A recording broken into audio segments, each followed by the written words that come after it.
A paz do Senhor Jesus Cristo. Louvamos a Deus por mais esta oportunidade e queremos, neste momento, convidar você para abrir as nossas Bíblias no livro de Atos dos Apóstolos, no capítulo de número 13 e o verso de número 2, que nos diz: E servindo eles ao Senhor e jejuando, disse o Espírito Santo: Apartai-me a Barnabé e a Saulo para a obra que os tenho chamado. Com esta leitura nós queremos nos elevar a Deus em oração, iniciando a nossa live desta tarde, louvado seja Deus. E eu convido você para orar conosco e nesta oração apresentarmos a Deus o nosso movimento missionário maranhense. Senhor nosso Deus, nosso bendito Pai, te damos graça, meu Deus, pelo momento feliz, por mais uma tarde aqui estarmos para a nossa live Missões em Foco. Visita, meu Deus, todos que estão em nossa companhia nessa tarde, alcança cada coração. Eu oro a Ti pelos campos missionários. Visita, Senhor, todos os nossos missionários, os missionários da Semadema, que atuam, Senhor, nas mais diversas realidades missionárias desse estado, que atuam em outros estados, que atuam fora do Brasil. Visita o movimento missionário maranhense nesta tarde. Também, meu Deus, eu te peço, por todos os missionários chamados e enviados, meu Deus, por Ti, que o Senhor os visite nesta hora. Abençoa também a equipe Semadema, os nossos promotores de missões, Senhor, todos aqueles que fazem parte do movimento missionário maranhense. Oro por todos os pastores presidentes de campos, Senhor, que receberão em seus campos e que realizarão nesse próximo dia 9 de julho a mobilização missionária. Também a nossa mesa diretora, pastor Raposo, toda a mesa diretora, abençoa, dando-nos a cada dia um coração missionário. Eu te peço, Pai, em nome de Jesus. Amém. Meus irmãos, e hoje nós continuamos com o nosso tema, que por 2 segundas-feiras estamos meditando, a missão dos que ficam. E hoje é, por assim dizer, a terceira parte desta reflexão bíblica. E eu quero chamar a sua atenção para essa reflexão que eu julgo ser muito importante. A missão dos que ficam. Isso é muito importante porque, comumente, quando falamos em missionário e em obra missionária, logo nos vem em mente aqueles que são enviados. E, de fato, é para termos mesmo essa noção. Mas, por outro lado, a missão também envolve os que ficam. E comparando essa relação dos que vão com os que ficam, no contexto da obra missionária, eu diria que é como um grande filme, que aparece os personagens, mas que por trás, nos bastidores, há toda uma equipe que trabalha, que prepara os cenários, que preparam todo o ambiente para que os personagens possam se apresentar. Assim é a obra missionária.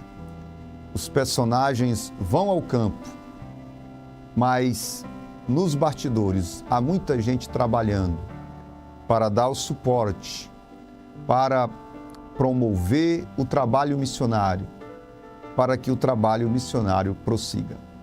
Então, se a missão envolve os que vão, os chamados, ela também envolve os que ficam. E a nossa tarefa aqui nessa reflexão é falar um pouco sobre os que ficam. E eu quero destacar aqui alguns pontos importantes nesta reflexão.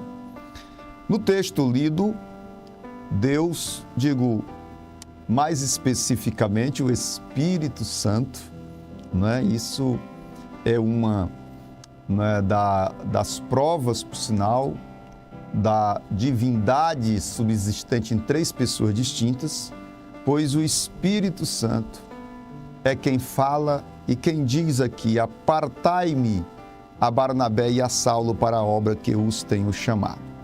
o Espírito Santo, ele escolhe, ele chama pessoas específicas para a obra específica. Isso é uma questão muito interessante. O pastor Ronaldo Lindório diz que o chamado, ele é funcional, ou seja, o chamado, ele pode exercer o seu ministério em muitos lugares, ou aonde ele estiver. Mas há casos em que a chamada ela é específica, tanto para o trabalho missionário quanto para o lugar e o povo. Não é? Então, o Espírito Santo escolhe, chama pessoas específicas para obras específicas. E é daí que vem a ideia de missão. Missão é, de fato, o envio de pessoas chamadas por Deus para anunciar o Evangelho em realidades não alcançadas, não é? E essa é uma boa definição de missões. Mas um fato que nos chama a atenção nesse texto bíblico é que, conforme o verso 5, diz que os chamados por Deus, no caso Barnabé e Saulo, eles tomam uma atitude própria de levar consigo a João Marcos. E esse é um dos tópicos que eu quero destacar aqui hoje, com bastante ênfase nessa terceira parte desta reflexão. Eu não diria o envio, mas eu diria a ida de João Marcos com Barnabé e Saulo. Irmãos, vamos pensar um pouco em João Marcos. Quem era João Marcos? Olhe, há muita coisa que vermos sobre João Marcos. João Marcos é uma figura muito importante. E é por isso que nessa tarde eu quero trazer aqui essa reflexão de que os escolhidos, os chamados por Deus, eles por si próprios decidem levar a João Marcos, que não fora escolhido pelo Espírito Santo para esta obra. Quando nós pensamos em João Marcos, o nome João vem do hebraico, né? Ionã, e o nome quer dizer Javé mostrou graça. Ele, como muitos judeus, assumiu o sobrenome latim Marcos, né? E ele é descrito mesmo na Bíblia, em alguns momentos, como João Marcos. Né? Ele era filho de Maria, e ao que tudo indica, ele era de uma família bastarda. Porque quando... Digo, de uma família abastada, né? Porque quando Pedro estava preso e a igreja orava por Pedro e Deus o libertou da prisão, Pedro vai para onde? Pedro vai para a casa de Maria, mãe de João Marcos. Então eles moravam numa casa ampla, aonde a congregação se reunia, não é? E um fato importante é que quem leva João Marcos para Antioquia da Síria foi exatamente Barnabé e Saulo. Se nós observarmos, por exemplo, Atos 12, 25, vai dizer: e Barnabé e Saulo, havendo terminado aquele serviço, voltaram de Jerusalém. João Marcos era de Jerusalém, levando também consigo a João, que tinha por sobrenome Marcos. Então, o próprio Barnabé e Saulo é que levam João Marcos para Antioquia. E quando eles são chamados para o trabalho missionário, eles por si decidem levar João Marcos. E João Marcos, meus irmãos, como não foi chamado pelo Espírito Santo, ele vai na viagem missionária, mas a partir da região de Panfilha, mais precisamente de Perge da Panfilha, João Marcos, vendo certamente os embates do campo missionário, ele resolve voltar. E ele volta para Jerusalém, não é? E se nós observarmos, meus irmãos, um fato muito importante nesse texto, aliás, nessa história, é que João Marcos era parente de Barnabé. Parente de Barnabé. Era familiar de Barnabé. Então, Barnabé leva juntamente com Saulo a João Marcos, mas João Marcos volta a partir de Perge da Panfilha para Jerusalém. E mais na frente nós vamos ver que João Marcos se torna o pivô da separação entre Barnabé e Saulo. Agora Paulo, né?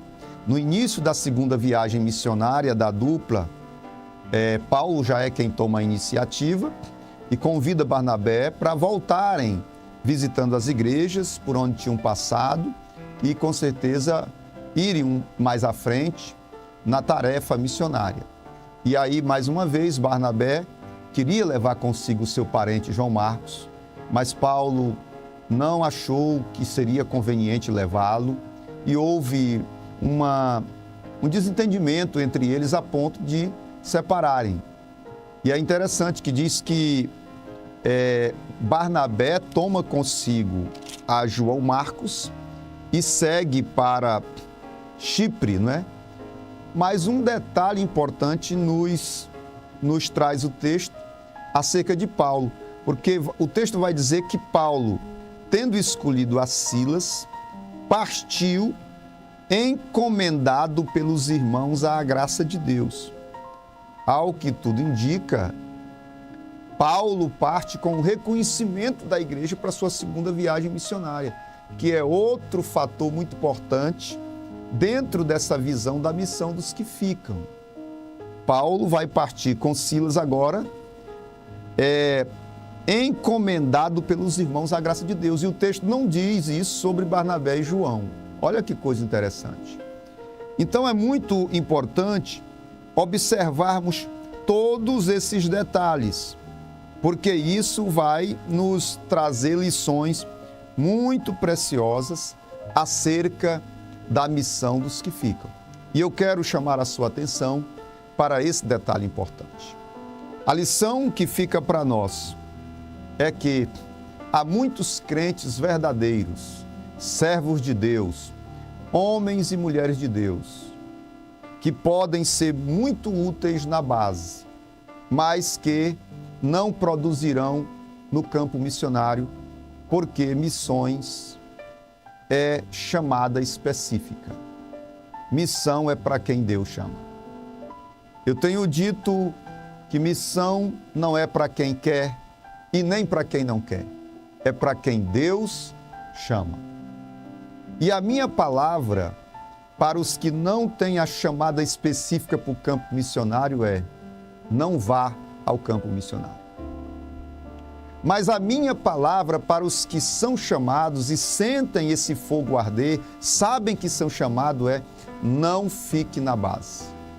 Vá cumprir o seu chamado.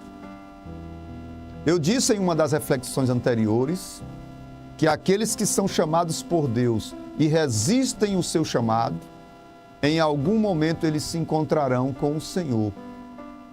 Porque quem é chamado só tem duas opções: ir ou se ver com o Deus que o chamou, não é? Então, é preciso compreendermos isso. Campo missionário, obra missionária, não é para alguém que gostamos, não é para um familiar nosso que nós queiramos colocar no trabalho. Talvez esse foi o caso de Barnabé, era seu parente. O texto lá de Colossenses vai dizer que João Marcos era sobrinho de Barnabé, não é? Mas missão não é isso. Missão é para quem Deus chama. É para quem Deus chama. E uma outra lição preciosa que nós aprendemos é que o fato da pessoa não ter chamada para ir ao campo não quer dizer que a pessoa não seja um verdadeiro cristão. Ele pode ser muito útil na base. E é isso que a Bíblia vai nos mostrar acerca de João Marcos, que voltou do caminho, voltou de Perge da Panfilha, foi o pivô da separação de Barnabé e Saulo na segunda viagem missionária, mas lá na frente, quando Paulo escreve aos Colossenses, Paulo vai dizer: Aristarco, que está preso comigo, vos saúda. E Marcos, o sobrinho de Barnabé, acerca do qual já recebestes mandamentos, se ele for ter convosco, recebei-o. Então o próprio Paulo reconheceu João Marcos como um verdadeiro cristão, como alguém útil à obra de Deus, mas ele não tinha a chamada específica para o campo das missões. Um fato muito importante sobre João Marcos. João Marcos foi tão importante que o João Marcos, do qual eu estou falando, é o autor do Evangelho de Marcos. Ele foi um vulto na história neotestamentária, mas para o campo missionário, ele não foi um obreiro bem-sucedido. Eu quero dizer com isso que há os que Deus chama para as linhas de frente do trabalho missionário, para o campo das missões, e aqueles que têm papéis a desempenhar na missão, na base aonde estão. A grande sacada aí é compreendermos o nosso papel a desempenharmos na missão. Se você tem uma chamada para ir, não fique. Se você não foi chamado para ir, não vá. Nós precisamos ter isso bem definido. E eu concluo dizendo, todos nós temos um papel missionário a desempenhar. Quer os chamados, que recebem um chamado específico de Deus para ir, quer os que ficam na base. Missões é como um filme. Há os personagens que aparecem. E há muita gente trabalhando por trás, preparando os cenários, preparando os ambientes, preparando os figurinos, por assim dizer, para que eles possam aparecer, para que eles possam se expressar. Que Deus nos abençoe, que Deus nos ajude a cumprir o nosso papel na missão, quer na base, quer nas linhas de frente no campo missionário. Na próxima segunda, a gente conclui com a quarta parte da reflexão, a missão dos que ficam. Deus abençoe sua vida. Vem aí, Mobilização Missionária 2023. Se aproxima a nossa Mobilização Missionária 2023. Dia 9 de julho, em todas as Assembleias de Deus no Maranhão. Não perca!